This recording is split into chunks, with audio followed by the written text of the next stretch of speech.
Hello. We we did lesson 23 last time, and we analyzed Jonas's interactions with other characters in chapter 17 and what they revealed about his perspective and how it differs from others in his community. And so we are going to go into chapter 18 today. And that starts on page 173. I'm sorry, 174. We're going to analyze an incident in chapter 18. I'm going to read chapter 18. We're going to look at, I'm just going to read chapter 18 right now. And then we'll come back. Giver, Jonas asked the next afternoon, do you ever think about release? Do you mean my own release or just the general topic of release? Both, I guess. I apologize. I should have been more precise, but I don't know exactly what I meant. Sit back up. No need to lie down while we're talking. Jonas, who had already been stretched out on the bed when the question came to his mind, sat back up. I guess I do think about it occasionally, the giver said. I think about my own release when I'm in an awful lot of pain. I wish I could put in a request for it sometimes, but I'm not permitted to do that until the new receiver is trained. Me, Jonas said in a dejected voice. He was not looking forward to the end of the training when he would become the new receiver. It was clear to him what a terribly difficult and lonely life it was, despite the honor. I can't request release either, Jonas pointed out. It was in my rules. The giver laughed harshly. I know that. They hammered out those rules after the failure 10 years ago. Jonas had heard again and again now reference to the previous failure. But he still did not know what had happened 10 years before. Giver, he said, tell me what happened, please. The giver shrugged. On the surface, it was quite simple. A receiver to be was selected the way you were. The selection went smoothly enough. The ceremony was held and the selection was made. The crowd cheered, as they did for you. The new receiver was puzzled and a little frightened, as you were. My parents told me it was a female. The giver nodded. Jonas thought of his favorite female, Fiona, and shivered. He wouldn't want his gentle friend to suffer the way he had, taken on the memories. What was she like, he asked the giver. The giver looked sad thinking about it. She was a remarkable young woman, very self-possessed and serene, intelligent, eager to learn. He shook his head and drew a deep breath. I'm at the top of 176. You know, Jonas, when she came to me in this room, when she presented herself to begin her training, Jonas interrupted him with a question. Can you tell me her name? My parents said it wasn't to be spoken again in the community, but couldn't you say it just to me? The giver hesitated painfully, as if saying the name aloud might be excruciating. Her name was Rosemary, he told Jonas finally. Rosemary. I like that name. The giver went on. When she came to me for the first time, she sat there in the chair where you sat on your first day. She was eager and excited and a little scared. We talked. I tried to explain things as well as I could. The way you did to me? The giver chuckled ruefully. The explanations are difficult. The whole thing is so beyond one's experience. But I tried, and she listened carefully. Her eyes were very luminous, I remember. He looked up suddenly. Jonas, I gave you a memory that I told you was my favorite. I still have a shred of it left. the room with the family and grandparents. Jonas nodded. Of course he remembered. Yes, he said. It had that wonderful feeling with it. You told me it was love. You can understand then. That's what I felt for Rosemary. The giver explained. I loved her. I feel it for you too, he added. What happened to her? Jonas asked. Her training began. She received well, as you do. She was so enthusiastic, so delighted to experience new things. I remember her laughter. His voice faltered and trailed off. What happened? Jonas asked again after a moment. Please tell me. The giver closed his eyes. It broke my heart, Jonas, to transfer pain to her. But it was my job. It was what I had to do, the way I've had to do it to you. The room was silent. Jonas waited. Finally, the giver continued. 5 weeks, that was all. I gave her happy memories. A ride on a merry-go-round, a kitten to play with, a picnic. Sometimes I chose one just because I knew it would make her laugh. And so I treasured the sound of that laughter in this room that had always been so silent. But she was like you, Jonas. She wanted to experience everything. She knew that it was her responsibility, and so she asked me for more difficult memories. Jonas had held his breath for a moment. You didn't give her war, did you? Not after just 5 weeks. The giver shook his head and sighed. No, and I didn't give her physical pain, but I gave her loneliness. And I gave her loss. I transferred a memory of a child taken from its parents. That was the first one. She appeared stunned at its end. Jonas swallowed. Rosemary and her laughter had begun to seem real to him, and he pictured her looking up from the bed of memories, shocked. The giver continued. I backed off, gave her more little delights, but everything changed once she knew about pain. I could see it in her eyes. She wasn't brave enough, Jonas suggested. The giver didn't respond to the question. She insisted that I continue, that I not spare her. She said it was her duty, and I knew, of course, that she was correct. I couldn't bring myself to inflict physical pain on her, but I gave her anguish of many kinds.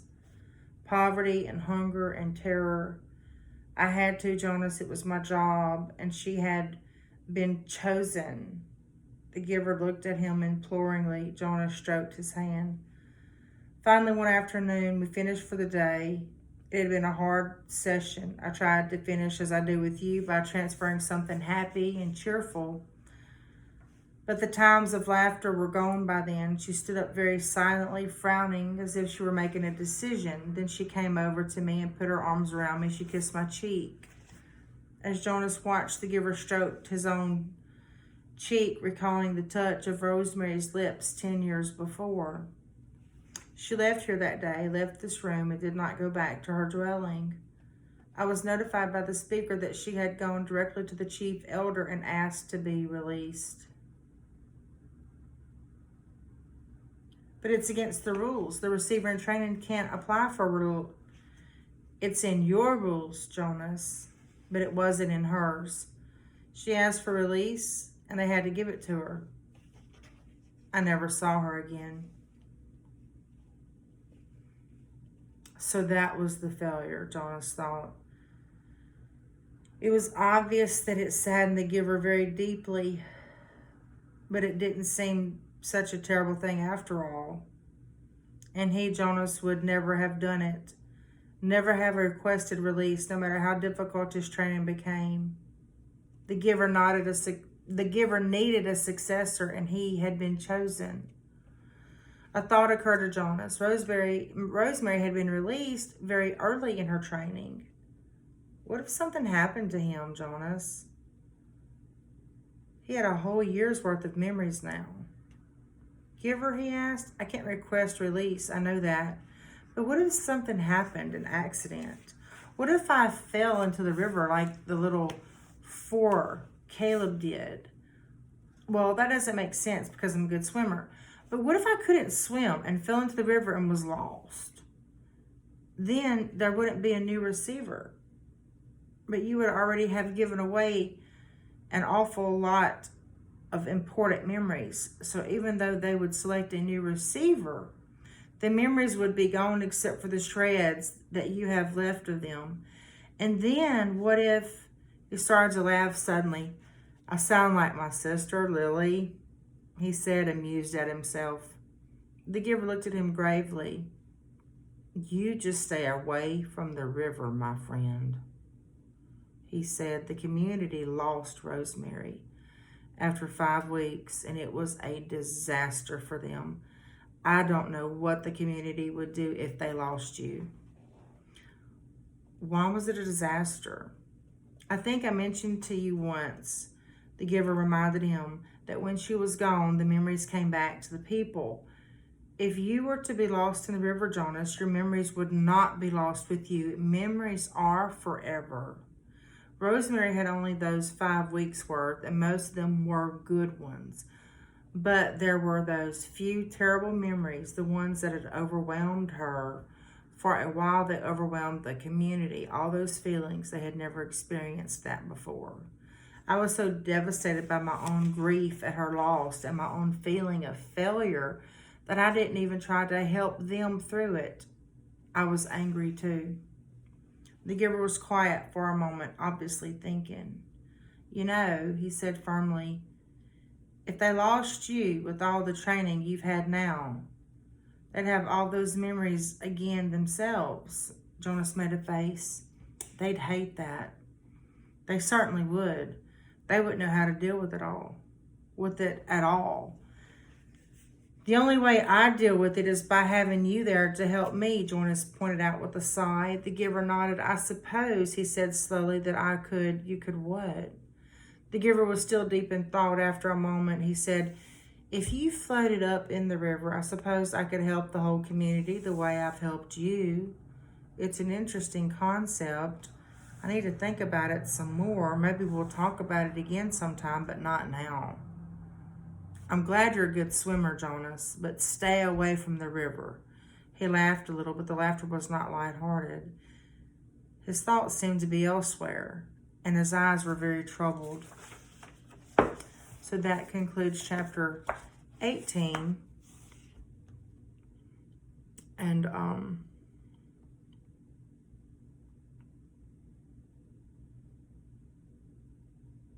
excruciating. What is the impact of the word? What is the meaning of excruciating? This is card 6 of 11. The giver hesitated painfully, as if saying the name aloud might be excruciating. Her name was Rosemary. What is the impact of the word's connotation, and how does using this word make the reader feel? Excruciating is very painful, causing great mental or physical pain. So,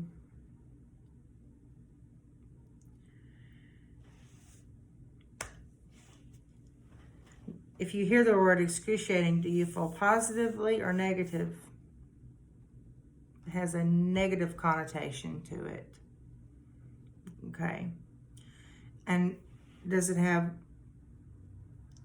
it's more negative than painful, right? If you feel something that's excruciating, it's deeper than painful. It's beyond painful. It's excruciating. So it's a very strong word, okay? So by using that word, the author demonstrates the depth of the giver's love for Rosemary and the extreme depth of the pain for having failed her, okay?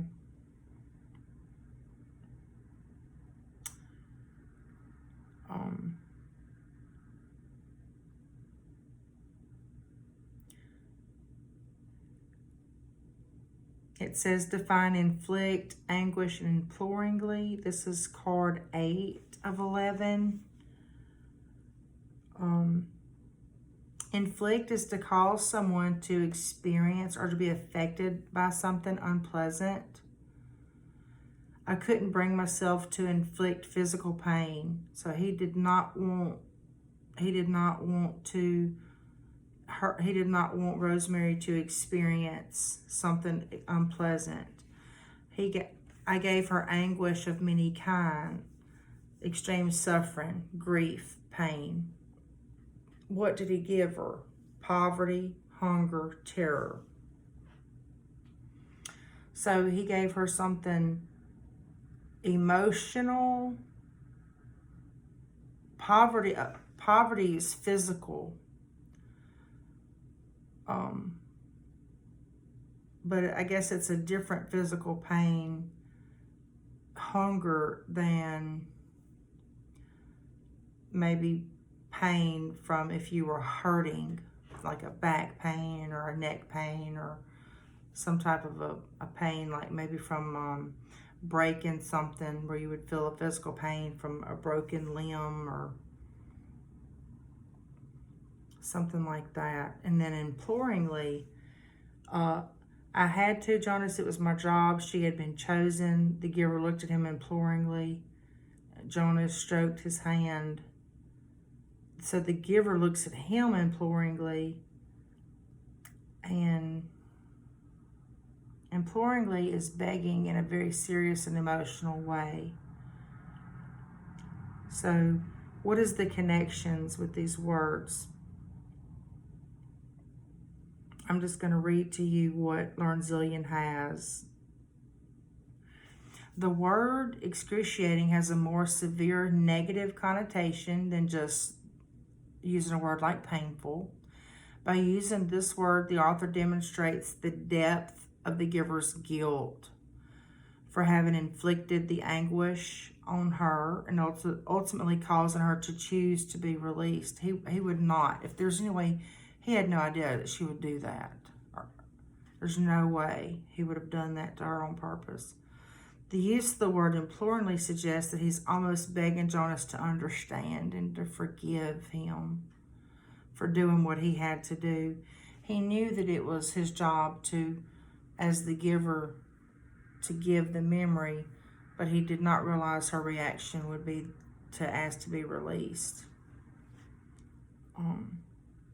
These words help convey the intense burden that the giver was under, the sadness, the regret that the giver feels. That's why those words are chosen. This is important because it is one of the risks of being someone who can truly understand emotion. The giver feels all of this pain deeply, yet still disagrees with the community for sacrificing emotions for sameness. He has these emotions, and he would rather the community still have the ability to feel these emotions also, rather than sacrifice all of these emotions so they would all have the same, which is even. They don't feel anything extreme. They don't feel that pure joy, and they don't feel pain. You know, they don't celebrate individual birthdays, and they don't have the pain. They don't celebrate awesome birth, and then just it's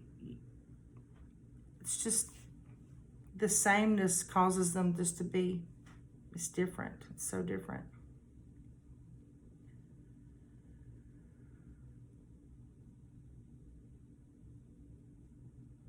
Let me see if there's a question.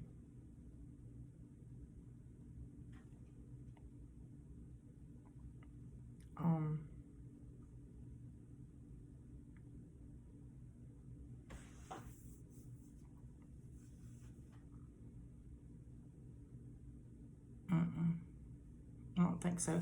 Okay, so the next time I come on, I'm just going to read 19. So I'll see you soon.